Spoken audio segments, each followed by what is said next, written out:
Bueno, buenas tardes. Vamos a intentar ser un poquito más breve en esta mesa porque vamos muy justos de tiempo. Vamos a abordar la mesa relacionada con la evaluación de riesgos de los trabajadores mayores, el impacto del envejecimiento activo, el impacto de la gestión de la prevención de riesgos laborales y hablaremos también de temas demográficos, de demografía. Es evidente que con el paso de los años todas las personas tendemos a perder ciertas habilidades o ciertas capacidades funcionales, que no necesariamente nos convierten en sujetos no productivos, pero sí que nos colocan, en función de las tareas que vayamos a desempeñar en nuestro trabajo, en una situación de riesgo o de prefragilidad. Esa sería la parte negativa. En cuanto a la parte positiva, evidentemente las personas mayores o con cierta edad en el trabajo pues aportan otra serie de aspectos positivos, como son pues todas aquellas destrezas, capacidades, experiencia y competencias distintas de los trabajadores más jóvenes, con lo cual son un valor importante en nuestras empresas. Analizada, que lo veremos después cuando hablemos de los aspectos demográficos, evidentemente con la mejora de la calidad de vida de nuestra sociedad, hemos cambiado un poco pues lo que es la distribución demográfica y aumentamos nuestra calidad de vida, con lo cual los trabajadores mayores llega un momento que toman una importancia y una relevancia mayor en lo que son las empresas. De hecho, para abordar este tema, la Unión Europea, en su marco estratégico de seguridad y salud 2014-2020, contiene como uno de sus retos afrontar la gestión del envejecimiento de la población trabajadora. Evidentemente, para poder tener en cuenta todo esto hay que tomar una serie de medidas que analizaremos en esta mesa, que tienen que ser principalmente medidas no discriminatorias para los trabajadores. Y otro aspecto muy importante que comentaremos también después está en la planificación de plantillas. Hay que tener planes para tener en cuenta el envejecimiento. En mi caso, que soy vicepresidente de una administración pública que realmente es como una diputación, pero mucho más grande, es un cabildo, que llevamos temas de incendios forestales, mantenimiento de carreteras, muchísimos trabajos de este tipo, y sobre todo en una administración con la poca flexibilidad que tiene a la hora de conformar las plantillas, pues hay que establecer estos planes, pues, por ejemplo, en el operativo de incendios, a medida que va avanzando la de los trabajadores, pues evidentemente llegará un momento en el que no estén aptos. Y en ese momento pues nos podemos encontrar de un año a otro pues que en el número de las no aptitudes supera las aptitudes y nos quedamos con un operativo de incendios forestales en franca desventaja, ¿no? y no operativo. Por eso es importantísimo tener planificado de antemano lo que es este plan de sustitución y tener en cuenta las personas mayores. Me acompañan en la mesa el profesor Rafael Ruiz Calatrava, el señor Alberto Alonso, director Osalan, que ya estuvo en una charla anterior, y el profesor Íñigo Calvo Sotomayor, profesor de Estrategia Económica de la Deusto Business School. Empezamos entonces por Rafael. Bueno, pues muchísimas gracias.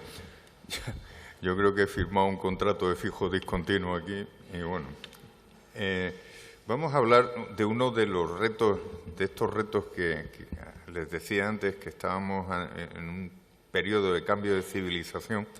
Pues este es uno de los grandes retos que tiene ahora mismo la humanidad, ¿no? Y no sé lo que he hecho, pero algo he hecho mal. ¿Qué es el envejecimiento de la población? Bueno, ¿y qué es lo que decimos que es el envejecimiento de la población? Pues ni más ni menos que el grupo de personas que tienen más edad pues se convierten en un grupo muy representativo estadísticamente dentro de ese grupo social. ¿Y por qué ha pasado esto? ¿Por qué está pasando esto en estos momentos? Bueno, pues porque ha habido, a lo largo de la historia de la humanidad, hemos avanzado en dos vertientes. Uno, en que tenemos mayor expectativa de vida, y el otro en que se está reduciendo la natalidad. ¿Por qué ocurren ambos efectos? El primero, pues porque tenemos una evolución de la higiene sanitaria importantísima, muchísimos avances de la farmacología, las condiciones de vida han mejorado y, por tanto, y de alimentación, que es importantísimo decirlo, nuestros sistemas de seguridad social son muy avanzados, tenemos una medicina muy potente y eso hace que nuestra vida se prolongue más allá y que no termine, pues como en épocas de la Edad Media, por efecto de las pestes, las enfermedades y demás. Por tanto, aumenta nuestra expectativa de vida. Miren, en 1950 la expectativa de vida en el mundo era de 58 años. En el año 2000 es de 70 años. En el año 1950, en la Unión Europea, la edad media eran sobre 60 años. Y aquí interviene un fenómeno que quiero hacer mención a él. Suecia inventa la seguridad social. Expectativa de vida, 50 años. Edad de jubilación, 65 años. Es decir, tenían un sistema saneadísimo, porque pensiones, lo que se dice pensiones, cobraban poco. Ahora tenemos en España, en 1950 tenemos una expectativa de vida de 55 años y en el año 2000 tenemos 85 años de media entre hombres y mujeres. Quiere decir que hemos avanzado prácticamente el incremento de la esperanza de vida de nuestra población se ha incrementado en 50 años, 30 años, casi años por eso. Este es uno de los fenómenos. El otro fenómeno es la caída de la natalidad. Hemos pasado de una sociedad agraria, primaria, paternalista, a un sistema que cambia, que yo le llamo de cohabitación, porque tiende a estar en igualdad la pareja, el hombre y la mujer. Hemos cambiado de un sistema rural, donde teníamos disponibilidad de medios para las viviendas y demás, hemos pasado a una sociedad urbana donde el número de metros cuadrados que disponemos pues, está muy limitado. Por tanto, nuestros intereses han cambiado. Antes era una sociedad rural donde interesaba tener muchos hijos porque ayudaban al trabajo de la unidad familiar y ahora tenemos unos espacios muy limitados. La mujer, afortunadamente, se incorpora al derecho de trabajo, retoma sus capacidades y desarrolla su vida profesional. Con lo cual, también eso interviene en el tema este. ¿Qué ocurre? Pues ahí tenemos la edad media de la población de los distintos continentes. Todas, absolutamente todas, se incrementan, menos una zona, que es la zona subsahariana. Esto se ve más gráficamente en esta transparencia. Miren como la única zona que está en verde es la zona subsahariana africana, donde las edades medias están en torno entre los 15 y los 20 años. El resto, en mayor o menor medida, todas van incorporándose, incluso en Hispanoamérica, que tiene poblaciones ahora mismo jóvenes. Es decir, todas las tendencias que tenemos son hacia el envejecimiento. ¿Qué otra cosa cambia? La tasa de fertilidad en los continentes. Hemos pasado a tener unas tasas que caen prácticamente en algunos sitios en picado. ¿Y eso qué da lugar? Pues a un menor número de nacimientos. Miren, si nos vamos a la población, a la gráfica, a la pirámide, por llamarlo de alguna manera, porque eso más que una pirámide es una seta en mi pueblo, si la vemos, no es precisamente la figura de una pirámide. Tenemos unas poblaciones en las que se aprecia un envejecimiento. ¿Y qué ha pasado en España en este periodo? Pues miren, en este periodo ha pasado una cosa, que tuvimos un baby boom entre el año 58 y 1977 aproximadamente, donde nacieron 14 millones de españoles. Y luego tuvimos un baby boom, que es a partir del año 78 hasta el año 2000, en el que nacen 9 millones de españoles. Es decir, un 71% menos. Con lo cual, el efecto de la población ya lo tenemos clarísimo. Vemos por qué pasa este tema. ¿Y a esto qué tenemos que añadir? Pues tenemos que añadir que esperamos que para 2028 se reduzca la natalidad en un 27%. Es decir, vamos a pasar del 1,27 al 1,22, con lo cual la natalidad va a seguir cayendo. Es decir, en 2050 la población española de más de 65 años va a representar el 28% aproximadamente de la población. Y el gasto de pensiones del sistema de previsión de bienestar público va a suponer más o menos el 24% del Producto Interior Bruto. Con lo cual quiere decir que esto empieza a tener ya unos visos, bueno, pues importantes. Aquí ven ustedes que las personas que nacen que cumplen 65 años en 2018 llegarán posiblemente a los 84-85 años de vida media. No quiere decir que todos lleguen a los 84. Yo creo que esto es un atentado contra... Y aquí tenemos la gráfica de la evolución de la población en España. Miren, tenemos dos puntos que son regresivos. Uno que fue con la pandemia de gripe de 1918-1919, la conocida como la gripe de Cádiz, que supuso un retroceso importantísimo en la población, y otro en la guerra civil. En la guerra civil, por razones de la propia idiosincrasia de la situación, murieron un montón de gente joven entre 18 y 25 o 30 años, con lo cual tuvimos una tasa de crecimiento negativa. Esa tasa de reposición negativa se vuelve a dar ahora, y ahora lo vamos a ver. Pero es que además tenemos otras dos variables, que son la tasa de envejecimiento de la población, que vemos que España, que estaba en el año 2000 en 114, en el año 2025 va a pasar a 1,37 y en el año 2050 vamos a estar en 215. Pero es que si ven el resto de los países europeos están igual o peor. Italia tiene una evolución muy marcada, Polonia es espectacular, pasa de 64... Le quedan 5 minutos. Bueno, no he empezado. Con la tasa de dependencia pasa igual, vamos a necesitar muchos más pensionistas porque van a aumentar esas tasas de dependencia. Aquí tienen el mapa con los colores de cómo está distribuida la población europea, y aquí tenemos otro tema que también tiene consecuencias. El declive lento e imparable de la Unión Europea de la población. Ahora mismo somos el 7% del planeta. En 1965 éramos el 13%. Y antes, hacia 1900, éramos como el 27% de la población del planeta. ¿Qué quiere decir esto? Que el peso geopolítico y demográfico que tiene Europa en el mundo cada vez es menor.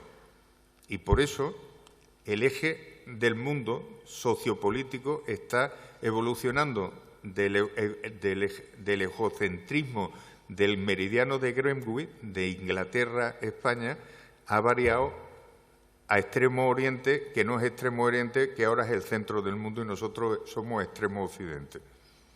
Bien, ¿qué ocurre además? Que en España, en concreto, y en Europa, las mujeres tienen los hijos con una edad relativamente avanzada. En España está en 30,9 y solamente hay un país que nos pasa en eso, que es Italia, que están en 31. Aquí vemos cómo va el número de nacimientos. Aquí la edad de las madres, y aquí vemos cómo está la gráfica de la población en España de nacimientos y defunciones. Actualmente, es decir, el año pasado, en 2018, fue regresiva en 46.000 personas. Esta es la tasa de envejecimiento con la población mundial, en la que podemos observar que el envejecimiento es muchísimo más acusado en los países subdesarrollados que en los países desarrollados. Y, por tanto, nos va a dar lugar a una serie de temas. Vincular la edad de jubilación a la esperanza de vida, basar el acceso a la pensión en función de los años cotizados y no de la edad de los trabajadores, permitir que las personas se jubilen cuando ellas lo deseen y no cuando se establezcan los límites legales. Y, además, tenemos que empezar a poner en valor otro tema, a jugar con la edad psicológica, la edad funcional y la edad social. Decía yo el otro día en una conferencia que yo tengo una edad funcional, es decir, la edad cronológica de unos 65 años, porque fue cuando nací. Tengo una edad mental una edad física aproximadamente de unos 55 y una edad mental de 13. Con lo cual, tengo a mis edades ahí peleándose entre ellas y aquí estoy yo dándoles la conferencia, ¿no? Pero sí es cierto que tenemos una serie de cambios que se relacionan con pérdidas de facultades en todos estos sistemas, que no voy a entrar porque si no me van a dar otro aviso por ahí. ¿Qué tenemos que ver? Que la gestión de la edad tiene que hacerse porque las personas de edad tenemos mayor sabiduría, pensamiento estratégico más desarrollado, capacidades para deliberar con más profundidad. No quiero hacer referencia a la política porque nos quedamos aquí. Un aumento incluso de nuestras capacidades para gestionar, nuestra experiencia laboral, nuestros conocimientos técnicos. Es decir, somos un grupo de personas muy utilizables. Y lo que no puede ser es que con este pronunciamiento de la edad se dé esto que ven aquí ustedes, que es una cosa que se llama la edad de desaparición, de la invisibilidad en las empresas. Miren, hay países donde a partir de los 45 años las personas desaparecen en la empresa. España está afortunadamente entre los 55 y 60 años. Hay otros países donde no desaparece nunca de la empresa. A los 60, 65 años siguen siendo visibles, como en Estados Unidos y Japón. ¿Qué es la política que nosotros tenemos que referenciar? ¿Qué beneficios tiene la gestión de la empresa? Pues esto, la mayor motivación, la satisfacción laboral, mejor conciliación de la vida profesional, asegura muchos beneficios a la empresa. Tenemos que cambiar nuestro paradigma con respecto a las evaluaciones de riesgo y tenemos que incluir la condición de género y la edad dentro de nuestras evaluaciones para adaptar los riesgos del puesto de trabajo a las condiciones psicofísicas del trabajador, y tenemos que seguir en gran manera las líneas de actuación de la Unión Europea para la gestión de la edad en las empresas, mediante la gestión de la diversidad y la mejora de las condiciones de trabajo. Mire, si yo les dijera ahora que esto es una rueda de selección de personas en una empresa, ¿quién estaría excluido ahora mismo? Pues el del pelo blanco, con casi toda seguridad, porque no sería útil. Sería invisible para la empresa. Por tanto, tenemos que ir a estas conclusiones y propuestas que le hago. Concienciar a la sociedad sobre la necesidad de la política de gestión de la edad, la necesidad de contemplar la reforma del sistema de la seguridad social con medidas sociales complementarias, medidas inmediatas como es la atención a los desempleados de más edad en el mercado de trabajo para reciclarlos y reincorporarlos a las medidas. Las medidas preventivas con mejora del marco legal, política de colocación e inmigración, impulsar instrumentos de soft law en la gestión de la edad en las empresas, elaborar programas de gestión de la edad, incentivos económicos a la gestión de la edad en las empresas, impulsar la negociación colectiva en la gestión de la edad.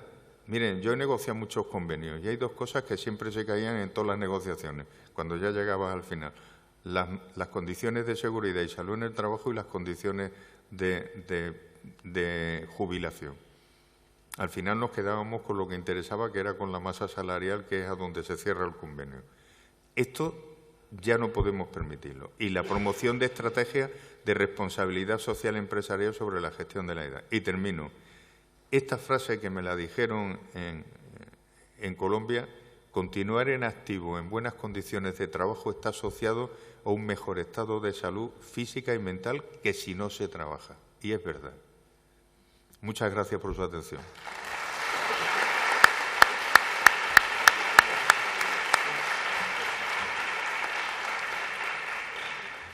Muchas gracias, Rafael. A continuación haremos una intervención a dúo entre don Alberto Alonso y don Íñigo Calvo. Muchas gracias. Pues, como me puedo saltar el capítulo de presentar el organismo, porque ya lo he hecho hace un poco rato, nada más empezar estas jornadas, y como sé que Siri me va a echar la bronca dentro de poco, vamos a empezar rápido, si os parece.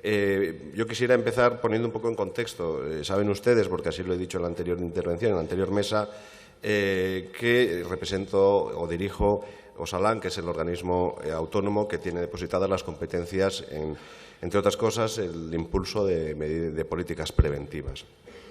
Entonces, simplemente por poner un contexto un poco normativo la cuestión, reflexionando sobre la estrategia de la Agencia Europea, es el marco estratégico de la Comisión Europea, dentro de sus tres grandes retos en materia de salud y seguridad en el trabajo, define el de tener en cuenta el envejecimiento de la mano de obra de la Unión Europea. Así que el primer referente que teníamos para trabajar en lo que luego os presentaremos era ya esa indicación de la Agencia Europea, de la Comisión Europea. Posteriormente también teníamos dentro de ese contexto la Estrategia Vasca para el Empleo del 2020, en la que se habla de mejorar el actual sistema vasco de empleo, de forma que integre todas las políticas que inciden en el empleo y ofrezca servicios más orientados a las necesidades de personas y empresas. Pero más allá también de esa estrategia teníamos la propia Estrategia Vasca de Seguridad y Salud en el Empleo 2015-2020, en la cual, dentro de sus ejes prioritarios, hablaba de la adaptación del trabajo a las características y capacidades de las personas. Quiero decir, un poco, esos tres mandatos eran los que han articulado que aceptáramos que, teniendo cada vez una población ocupada cada vez más diversa, tuviéramos que tomar dos líneas de actuación desde Osalan.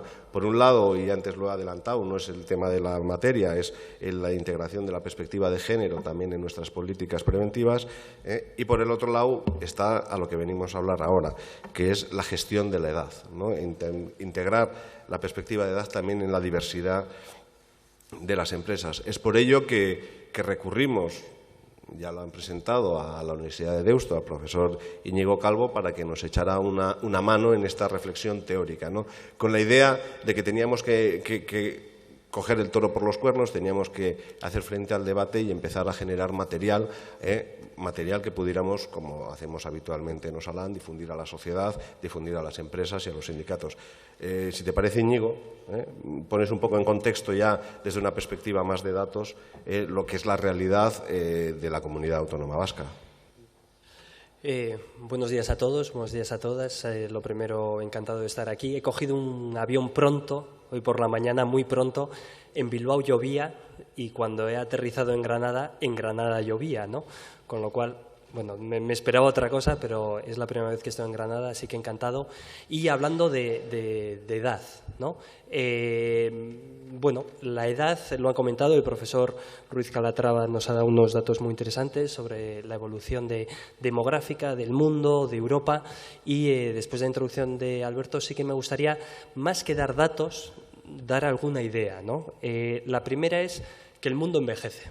Es verdad, o sea, todos los datos del profesor Ruiz Calatrava obviamente son ciertos, pero no solo Europa envejece. Hay varios mitos en torno a la edad y a la demografía que yo creo que están un poco extendidos, ¿no? Europa envejece desde finales del 19. Se achata por abajo la pirámide demográfica, menos hijos, y por arriba la punta de la pirámide crece. Con lo cual, es verdad, la edad media global poco a poco va aumentando. En Europa somos la punta de lanza, en España somos la punta de lanza de la punta de lanza, y hay diversas comunidades autónomas que ya están en la frontera de ese proceso. Es un proceso que yo creo que es complejo, que es dinámico, que es muy, muy interesante, pero que no solo afecta a Europa. A veces perdemos la perspectiva, el mapa global que hemos visto es interesante, ¿no? Todas las regiones mundiales están envejeciendo, todas, menos África. Durante el presente siglo, Europa obviamente ya está envejecida, pero el resto de regiones van a ir envejeciendo, que solo significa que poco a poco vamos a pasar de esas pirámides a esos perrechicos, a esas setas, ¿no?, que veíamos.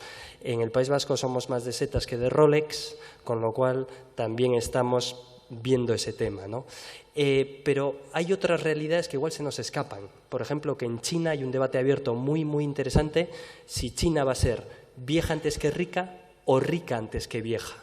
Porque lo que Europa hemos hecho en 120 años, ese largo proceso de envejecimiento, ese largo proceso de aumento paulatino de la edad media en nuestras sociedades, Asia, que es la parte del león a nivel poblacional, a nivel global, lo va a hacer en apenas 40 años. Con lo cual hay una serie de dinámicas que son globales, ¿no? Yo creo que es interesante poner el foco no solo en Europa, sino qué está pasando a nivel global. Otra cosa muy interesante, la velocidad de envejecimiento a nivel global se está acelerando. La parte buena, por empezar a poner también datos positivos encima de la mesa, es que en las sociedades occidentales tenemos una economía de mercado desarrollada, tenemos un estado de bienestar desarrollado, tenemos una serie, hemos tenido tiempo suficiente para acomodar esta nueva realidad, ¿no? A nivel España, a nivel de comunidades autónomas, hay una serie de comunidades que van un poquito más rápido que otras. Galicia, Asturias, igual la edad media es superior al del resto de comunidades, pero vamos en paquete, obviamente, con el resto del país. En el País Vasco, poco a poco, también vamos cumpliendo años, poco a poco va aumentando esa edad media y Osalan y también el departamento, que aquí está la consejera, han cogido el toro por los cuernos y han dicho vamos a mirar, vamos a poner la lupa en el tema de envejecimiento demográfico. Creo que un tema importante en el envejecimiento demográfico es no caer en el alarmismo. Yo particularmente y el grupo de investigación al que pertenezco en la Universidad de Deusto hemos estado trabajando durante un tiempo en temas demográficos y al principio nos nos venció un poco la parte más alarmista, la parte más pesimista, ¿no? Esas gráficas, ¿no? Donde de repente todo va a estar lleno, con perdón, pero de viejos, de viejas, ¿no? Donde vamos a un mundo viejuno, que no hay marcha atrás y todo va peor. Creo que habría que quitar ese alarmismo, ese enfoque alarmista, ¿no? Y sí que me gustaría lanzar una idea que tuve la gran suerte hace un año de estar en una estancia de investigación en la Universidad de Columbia, en Nueva York, donde hay un centro del envejecimiento demográfico donde no hay solo economistas. De hecho, yo soy economista y donde había psicólogos, donde había médicos, entiendo que en la sala habrá médicos, habrá médicas, habrá gente del mundo biosanitario que igual no ve tanto problema en cumplir años. De hecho, es mejor cumplirlos que no cumplirlos, ¿no? Entonces, hay un punto ahí.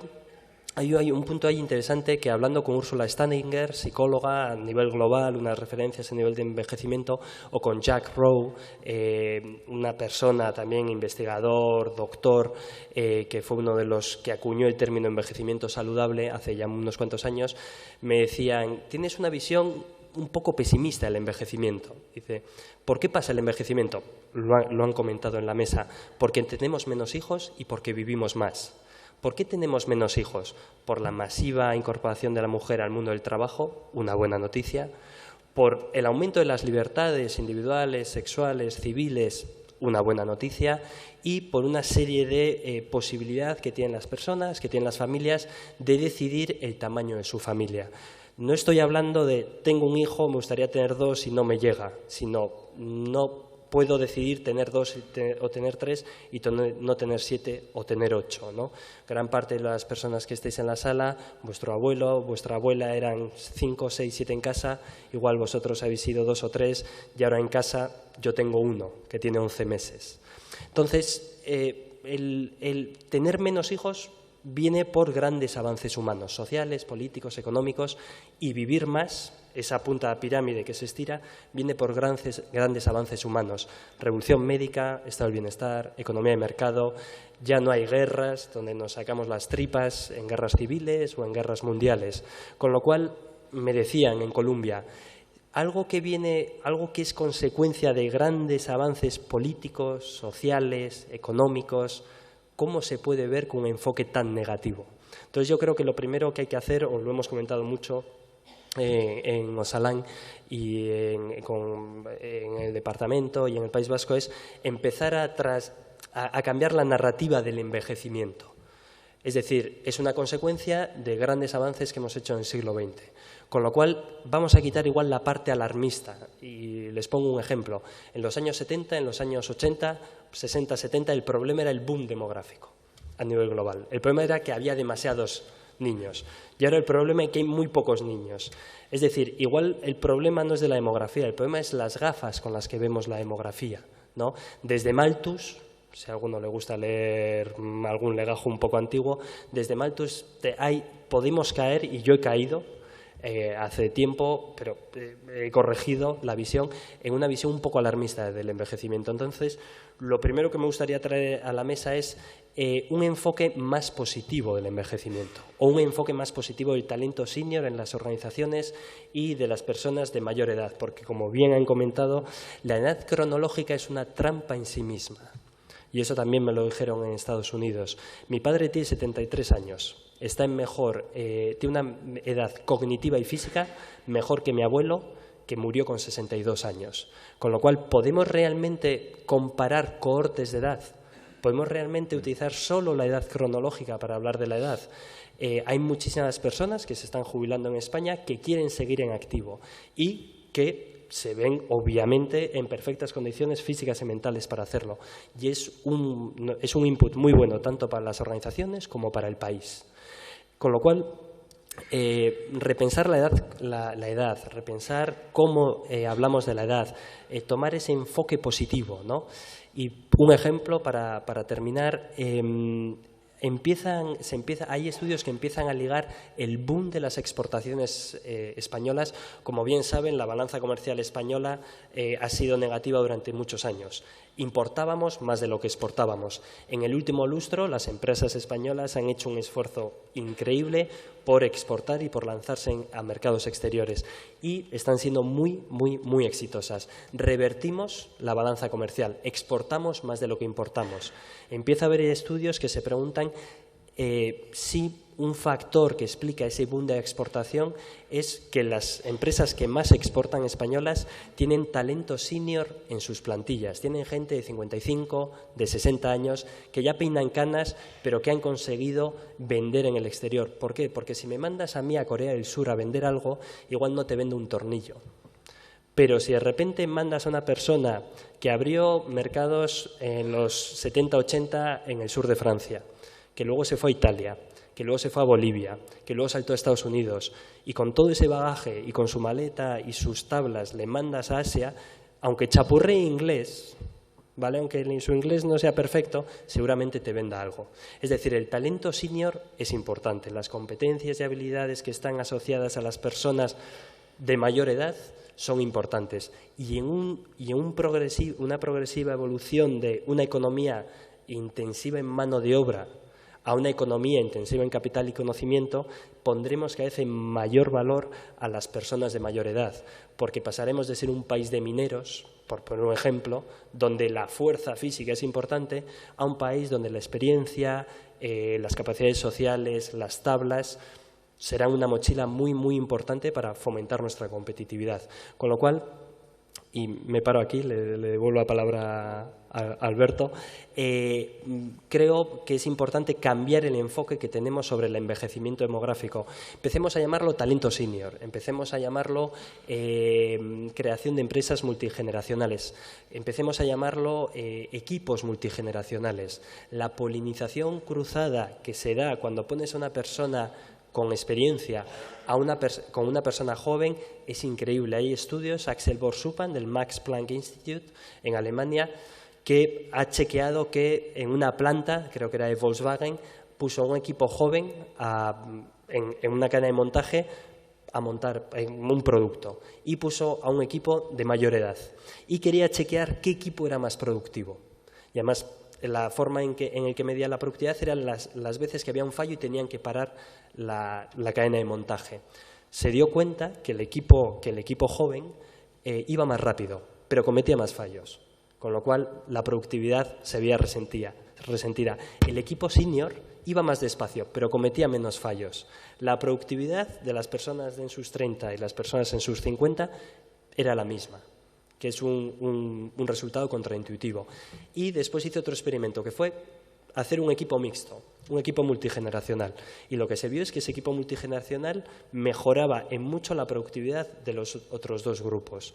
Con lo cual, empezar a cambiar la narrativa que tenemos sobre envejecimiento demográfico y cómo gestionarlo dentro de las organizaciones, dentro de las empresas, es importante. Desde Deusto y también con Osalan creemos en esta perspectiva, ¿no? Y creemos en que vamos a empezar a positivizar el fenómeno, porque si no, nos vamos a casa deprimidos, ¿no? Pocos niños, mucha gente mayor, gráficas un poco apocalípticas, ¿no? Pongámonos otras gafas y veámoslo. Le quedan 5 minutos. Bueno, pues ya me callo, con un poco de perspectiva. Siempre me toca luego a mí lidiar con Siri. No, simplemente, una vez escuchado a Rafa, y yo creo que tras la introducción más conceptual en la materia que ha realizado Íñigo, a mí, bueno, me queda un poco como al cura del chiste, o sea, decir que soy favorable. O sea, que esto es claro que la idea era esta, la idea que de alguna forma empezamos a trabajar desde el departamento, obviamente, por mandato de la consejera, y en Osalan era la idea de cambiar un poco la perspectiva, ¿no? Igual que pasa de alguna forma con el género, ¿no? Que al final es interiorizarlo, es comprender el discurso, es comprender que los tiempos cambian, que la sociedad, nuestra cultura cambia y que, por tanto, también en cuestiones de género en cuestiones de gestión de la edad había que interiorizar desde esta nueva perspectiva y empezar a generar material para que este tipo de cuestiones también se metiera o fuera parte de las evaluaciones de riesgo, fuera parte del material que utilizan las empresas, las organizaciones para la gestión de sus recursos humanos, de sus personas, ¿no? Simplemente nosotros con esta idea empezamos a definir varias líneas que consideramos eran importantes, ¿no? Y que se tenían que interiorizar y se tenían que incluir dentro de nuestros materiales. Por un lado, el desarrollo de la carrera profesional. Esto es una cuestión importante, ¿no? No podemos esperar a que el trabajador, la trabajadora tenga 50 y pico años y de repente decir que tiene problemas musculoesqueléticos. Si realmente estamos acompañando en el desarrollo, en la carrera profesional a esa persona, vamos adaptándola y vamos cambiándola y le vamos haciendo esa evolución, posiblemente la gestión de la edad no tenga que esperar a los 50, sino que desde el mismo momento en que ese trabajador, esa trabajadora entra en la empresa. Por otro lado, la formación continua. Obviamente, si queremos que esa carrera profesional enriquezca también al trabajador, a la trabajadora, es necesario que esté en una formación continua, no solamente en el primer momento en su ingreso en la empresa, sino que constantemente, de tal manera que pueda readaptarse a los diferentes puestos en los que tendrá que ir viviendo, ¿no?, su vida laboral. La gestión del conocimiento, lo ha dicho muy bien Íñigo, ¿no? Es verdad que según vamos cumpliendo edades, según vamos cumpliendo la edad, podemos tener, digamos que, deficiencias en algunas de nuestros desempeños laborales, pues porque posiblemente tengamos menos fuerza, tenemos menos habilidades, pero es verdad que cada vez tenemos un mayor conocimiento. Es preciso que integren las empresas también esa idea de gestión del conocimiento, ¿no? Y el saber que los trabajadores, las trabajadoras, a lo largo de su carrera pueden ir cumpliendo diferentes funciones teniendo en cuenta, primero, quizás sus mayores habilidades, pero luego también la mayor carga de conocimiento, la mayor mochila de conocimiento que van adquiriendo, ¿no? Como la experiencia que ha contado Íñigo en la fábrica de automóviles, ¿no? Y lo más importante, yo creo también desde mi perspectiva, desde las competencias que tiene mi organismo, es la adaptación del puesto asociada a la salud y la seguridad laborales. Obviamente, el trabajador, la trabajadora tiene que ver constantemente cómo su puesto se adapta a sus capacidades, ¿no? Esto pasa en toda la diversidad, pasa con hombres, pasa con mujeres. Cada vez que realizamos una evaluación de riesgo, cada vez que planificamos una nueva máquina, un nuevo puesto, tenemos que tener en cuenta que puede ser ocupado por un hombre, pero también puede ser ocupado por una mujer, pero también puede ser ocupado por una persona de 20 años y también puede ser ocupado por una persona de 50 años. Hay que adaptar esos puestos y hay que integrarlos en esas evaluaciones, ¿no? Y es un poco, viendo que me queda minuto y medio y por cerrar y no esperar la siguiente bronca, es un poco en lo que estamos actualmente trabajando. Yo creo que desde el Gobierno vasco, desde el Departamento de Trabajo y Justicia, desde Osalan, si hemos sido capaces de transmitirles a ustedes en esta mesa, ¿no?, la idea de la necesidad de cambiar la perspectiva, de que el envejecimiento, yo lo suelo decir, aunque sea por mi defecto de historiador, ¿no?, en los últimos 300.000 años que el Homo sapiens pisa la Tierra, es la primera vez que podemos plantearnos vivir más allá de los 70 y que incluso podemos llegar a vivir más allá de los 100. Esto es algo inaudito en toda la historia de la humanidad. Pensar que esto es un problema, posiblemente lo que tengamos son unas estructuras socioeconómicas que no están adaptadas a una realidad que yo creo que es uno de los grandes logros de la humanidad. Lo que tenemos que ser capaces es cambiar el chip, cambiar, y desde la Administración también ayudar para que se readapten las estructuras socioeconómicas. No vamos a readaptar la humanidad, ¿no? Es verdad que los de Bilbao somos capaces de hacer muchas cosas, pero esto tampoco es uno de nuestros retos. Sin más, si hemos sido capaces de trasladarles esta idea de la necesidad de cambiar la visión, yo creo que hemos cumplido de sobra con nuestro objetivo. Y quedan 20 segundos, que la verdad es que no me creo que voy a ser de la primera vez que acabo antes de que me echen la bronca. Sin más, muchas gracias a los 4 que están aquí en la mesa, y yo creo que hemos sido capaces de transmitir ese mensaje, ¿no?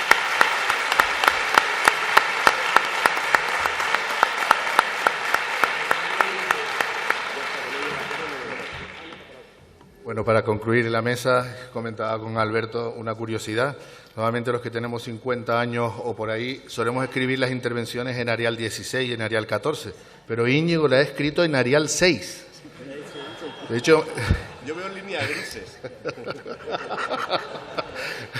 Bueno, un ejemplo más de lo que es la adaptación en la edad. Bueno, muchísimas gracias a todos.